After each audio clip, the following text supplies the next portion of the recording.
Buenas noches, amigos seguidores de mi canal Cápsulas Tributarias. Hoy vamos a hablar un tema de gran relevancia para el tema de la deducibilidad de los gastos por intereses, denominado la regla de subcapitalización. Un tema que vamos a tratar en este video número 16. Antes de iniciar, agradecerle a todos mis seguidores por este gran acompañamiento que me han venido realizando a lo largo de estos meses. Ya vamos logrando un objetivo de 400 suscriptores. Invitarlos a que continúen siguiéndome en este canal y invitando a todos sus amigos. Aclarar que todas las opiniones que se plantean en este video es una exposición de mi conocimiento y de mi experiencia profesional y es con total dedicación para todos ustedes en este tema tan relevante para el mundo tributario. La pregunta que nos hacemos es: ¿qué se entiende por subcapitalización? Y es una regla que fue introducida por la Ley 1607 del 2012, incorporada con el artículo 109 de esa ley al Estatuto Tributario en el artículo 118-1.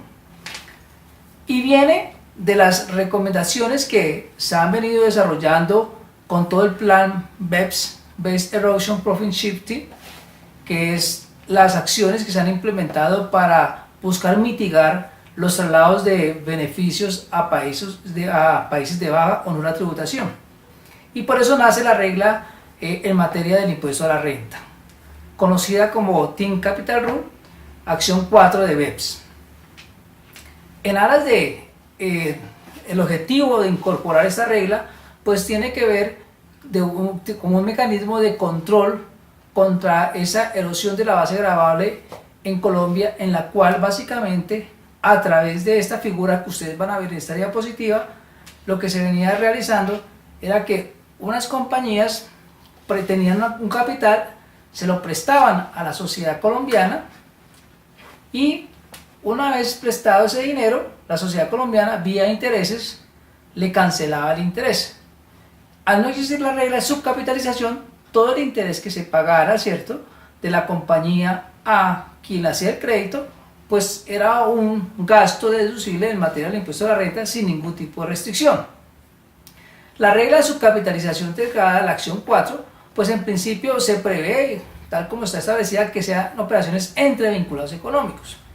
En Colombia, esa norma no nace solamente para vinculados, sino que se va a aplicar tanto a transacciones vinculadas como no vinculadas, es decir, cualquier crédito que obtenga una compañía en Colombia, ya sea con una compañía en el exterior o con una compañía nacional, porque la regla no va a aplicar solamente para operaciones en el exterior, sino para cualquier tipo de transacción donde haya una obligación de pagar unos intereses por un endeudamiento, y estarían sometidos a una regla que se va a llamar la regla de subcapitalización o capitalización delgada, como también se conoce en el mundo internacional.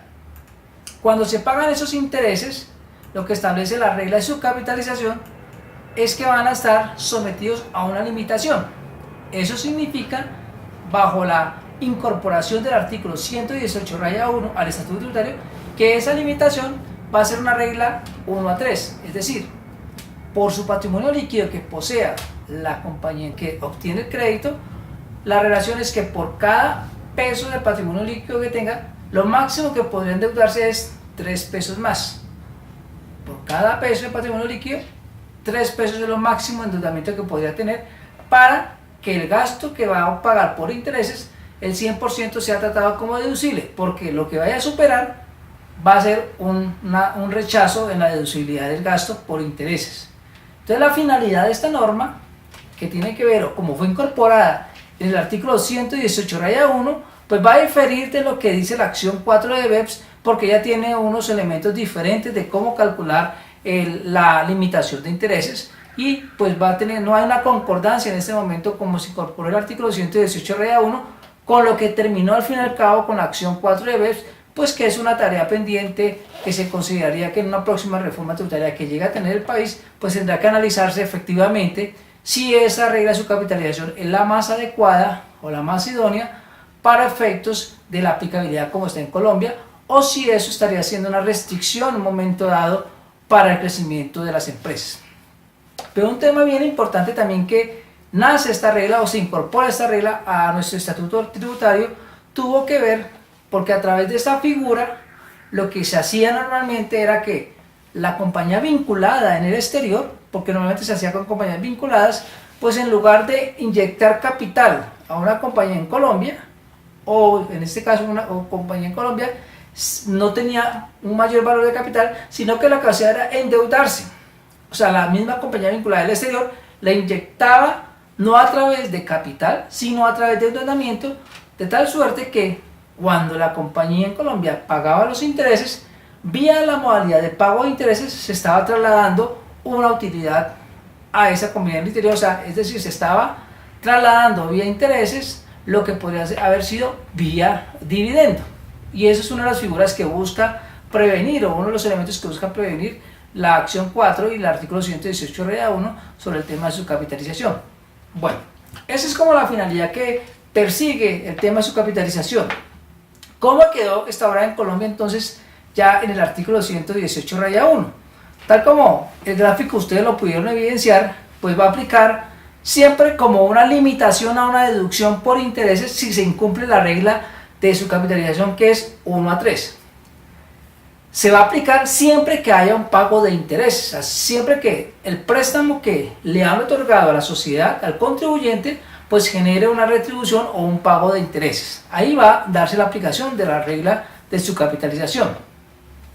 El exceso que se genere una vez aplicada la regla de su capitalización será un gasto no deducible, o sea, no puede ser ni capitalizable, porque también con la modificación de la ley 1819 establece que no puede ser capitalizable. A su vez, pues previamente ese gasto de deducibilidad pues tiene que aplicar las reglas como tales del estatuto tributario que permita la regla de deducción. Y a través del decreto reglamentario pues establece cómo se va a hacer el cálculo de la proporción para la deducibilidad de ese gasto. Algunas excepciones o a quién no le va a aplicar, tal como está establecido el artículo 18 Raya 1, a unos tipos de entidades.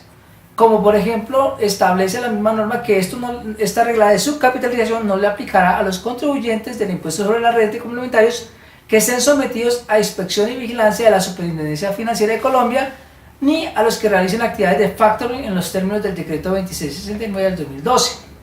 Tampoco le aplicará para los casos de financiación de proyectos de infraestructura de servicios públicos a cargo de sociedades, entidades o vehículos de propósito especial, ejemplo PAIN, sociedades concesionarias del Túnel del Oriente, otro tipo de entidades que tengan esa actividad o tengan esa destinación específica para ese tipo de proyectos. Cuando una sociedad se constituye en ese año, como no existe un patrimonio líquido del año anterior, que es la regla para calcular 1:3, pues entonces no va a aplicar la regla de su capitalización, o sea, el año de constitución no es aplicable la regla de su capitalización. La relación 3:1 o 1:3, como ustedes la quieran denominar, tiene para cuando se traten de proyectos de sociedades o entidades que tengan un vehículo propósito especial para la construcción de proyectos de infraestructura de vivienda en los términos de la ley 1537, se puede aumentar la deducibilidad porque la regla pasa por un peso de patrimonio líquido hasta 4 es el nivel de endeudamiento que podría aceptarse. Entonces ahí va a haber una excepción a la regla 1:3 o 3:1 para este tipo de proyectos. ¿Qué nos establece la norma? Previamente, antes de hablar del procedimiento del cálculo, es importante que ustedes, amigos, si tienen transacciones entre vinculados económicos asociados a una financiación, o sea, que cumpla la regla de intereses, de pago de intereses, tienen que tener en cuenta lo que dice el numeral primero del artículo 260 Raya 4 en materia de precios de transferencia. Es decir, que cuando hay una financiación, yo tengo que tener en cuenta varios elementos para determinar si la operación está o no a precios de mercado. Por un lado, tengo que establecer el monto del principal, el plazo, la calificación del riesgo que se tiene, qué tipo de garantía, la solvencia del deudor, tasa de intereses, porque con base en esos elementos yo tendría que determinar la aplicación del régimen de precios de transferencia para establecer si la transacción que estoy haciendo como vinculado económico se encuentra a precios de mercado. Es decir, ya no solamente es evaluar, me hizo un préstamo a una tasa del 5%, sino que tengo que mirar niveles de riesgo, cuáles son las garantías para saber si eso efectivamente cumple o no el principio de plena competencia y demostrarlo vía aplicación del régimen de pruebas de transferencia, pues que en otro video con mucho gusto vamos a tratar esa materia que es de gran relevancia para el mundo tributario, sobre todo en el tema de la fiscalidad internacional. El procedimiento fue reglado mediante, o se encuentra incorporado en el Decreto Único Reglamentario en materia tributaria, Decreto 1625, y se encuentra, o lo pueden ustedes observar, entre los artículos 12118.60 al 1211866. Ahí vamos a encontrar el procedimiento que se tiene que aplicar para determinar cuál sería ese exceso que no sería susceptible de deducibilidad en intereses. Y de manera, pues, en esta diapositiva ustedes van a observar que se requiere hacer como un procedimiento que es determinar cuál es el nivel de permanencia de la obligación que he tenido. Es decir, tengo que calcular el número de días calendario en que tengo la deuda durante el año gravable. Eso tengo que incluyo el día de ingreso de la deuda y no incluyo el último día del pago del capital. La base va a ser el valor principal del capital o principal de la deuda sobre el que se liquiden los intereses. Esa es la base para calcular el cálculo de la deuda ponderada, porque la deuda ponderada la voy a aplicar de multiplicar el número de días que tengo la deuda sobre la base. Ya en un ejemplo vamos a entender esta teoría que estaríamos planteando, que es lo que establece el Decreto Único Reglamentario. Cada vez que haya pago o amortizaciones parciales, yo tendría que hacer este mismo procedimiento, calcular la base, la permanencia y la deuda ponderada para poder saber una deuda total al final del periodo fiscal.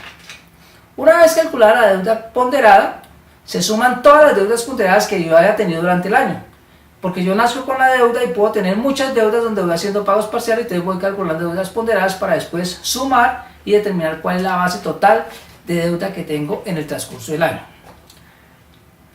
Sumadas todas las deudas ponderadas, calculo el tercer punto, que es monto total promedio de deudas. Es decir, tomo la deuda ponderada total y la divido sobre el número de días calendarios del año periodo gravable. Es decir, sobre los 365 días voy a dividir ese total de deuda para hallar una base de la deuda promedio durante todo el año que tiene el contribuyente o que tiene la sociedad. ¿Cómo se calcula el gasto por intereses no deducibles? Entonces nos dice el primer punto, es monto máximo de endeudamiento que genera intereses no deducibles. Entonces lo que primero voy a calcular es cuál es mi patrimonio líquido del año inmediatamente anterior y lo multiplico por 3. Si estamos bajo la figura de las sociedades que están haciendo proyectos de vivienda de la ley 1537, tomo el patrimonio líquido del año anterior y lo multiplico por 4. Ahí yo ya sé cuál es mi monto máximo de endeudamiento que voy a tener. Segundo, exceso de endeudamiento. Bueno, como ya en la diapositiva anterior calculé el monto total promedio de mis deudas, entonces al patrimonio líquido, ¿cierto?, que he calculado, le resto el monto máximo de endeudamiento que yo tenía. O sea, total promedio de deudas, menos monto máximo de endeudamiento, y me va a dar cuál es el exceso de endeudamiento. Ya en un ejercicio lo vamos a mirar. Y tercero, ya teniendo en cuenta el exceso de endeudamiento, te escojo el exceso de endeudamiento y lo digo sobre el monto total promedio de las deudas. Con eso calculo el porcentaje, lo máximo que me puedo tomar como gasto deducible, y la diferencia será lo que me van a rechazar porque no cumple la regla de 3-1. En ese ejercicio vamos a mirar lo que teóricamente acabamos de revisar o de visualizar.